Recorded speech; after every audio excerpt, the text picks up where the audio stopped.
थेट जाऊया मंत्री भरत गोगावले आपला पदभार स्वीकारतात। ही थेट दृश्य आपण या क्षणी पाहतोय। रोहियो मंत्री म्हणून भरत गोगावले आपला पदभार स्वीकारत असल्याची ही थेट दृश्य। सहकुटुंब या ठिकाणी गोगावले उपस्थित।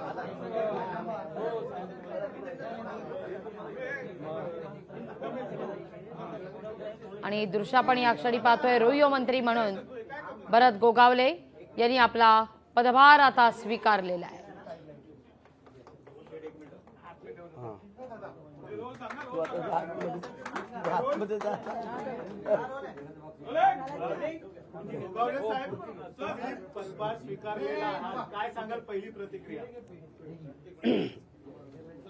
माझ्या आयुष्यातला सगळ्यात मोठा क्षण असला, कारण आम्ही ग्रामीण भागातले एक सामान्य शेतकऱ्याचा मुलगा म्हणून काम करत होतो आणि आम्हाला एवढ्या मोठ्या अत्युच्च शिखरावरती बसवण्याचं काम पहिलं आदरणीय हिंदुहृदय सम्राट सरसेनापती बाळासाहेब ठाकरे यांनी मला तिकीट दिलं आणि तिथून सुरुवात झाली।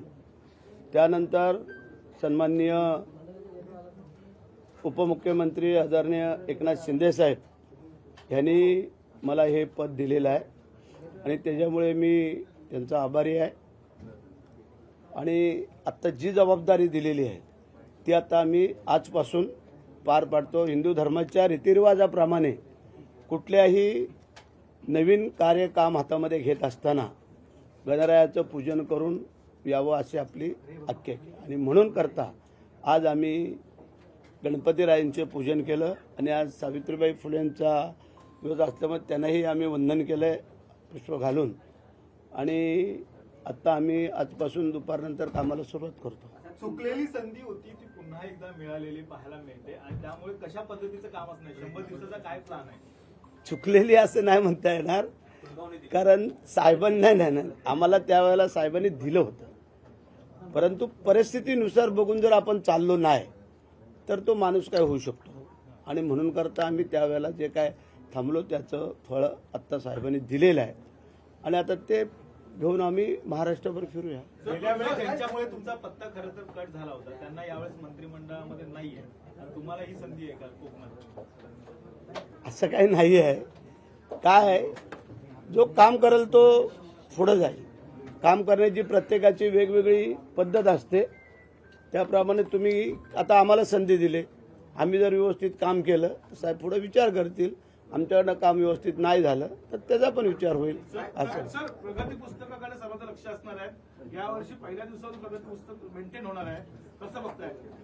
सर्व म्हणतात मी तर इथे यायच्या अगोदर जे उपमुख्यमंत्री महोदयांनी जे काय आम्हाला सूचना केलेल्या होत्या त्या खोगारपाड्याच्या गावाला विक्रमगडला पालघर तालुक्यात तिथे एक अद्ययावत गाव बनवलेलं आहे आपल्या लोकांनी या आपल्या खात्यातून, की जेणेकरून तिथली जी काही लोक होती ती पावसाळ्यामध्ये भात शेतीचं काम करायचे आणि भात कापणी झाली का मग ते दुसरीकडे रोजगाराला जायचे। तर मग तिथले एका गुरुजींनी शिक्षक आहेत बाबू मोरे, आणि त्यांनी ते सगळ्यांना कन्व्हिन्स केलं, सगळ्यांना बरोबर घेतलं आणि मग आमचे अधिकारी एक नंदकुमार म्हणून की त्यांनी पूर्ण त्याच्यामध्ये सर्वस्वपणाला लावलं आणि ह्या खात्याच्या मार्फत तिथे आता अद्ययावतपणा आलेला आहे।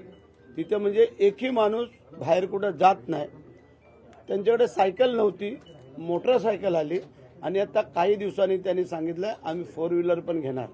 त्यामुळे फुलाची झाडं अत्यंत चांगल्या प्रकारे त्याची शेती करतायत, विहिरी बांधलेल्या आहेत, कुक्कुटपालन आहे, बकरी शेळी मेंढी पालन आहे, त्यानंतर मत्स्यपालन आहे, असे विविध अनुषंगाने हे सगळं तिथे ते गाव त्यांनी सजवले। आम्ही समाधानी आहे।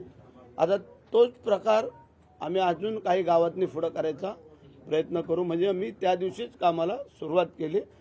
प्रगती पुस्तक हे प्रत्येकाने व्यवस्थित जर चाललं तर काय अडचण येणार नाही। 100 दिवसाचा रोडमॅप काय दिलाय का, कशा पद्धतीने असणार आहे?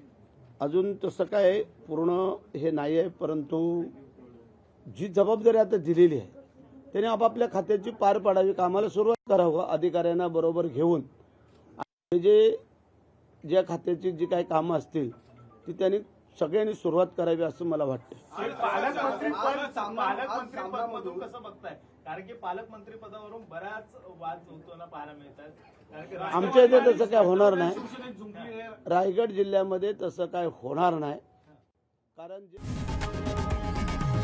लोकशाही मराठी ऐका, पहा, जागरूक रहा.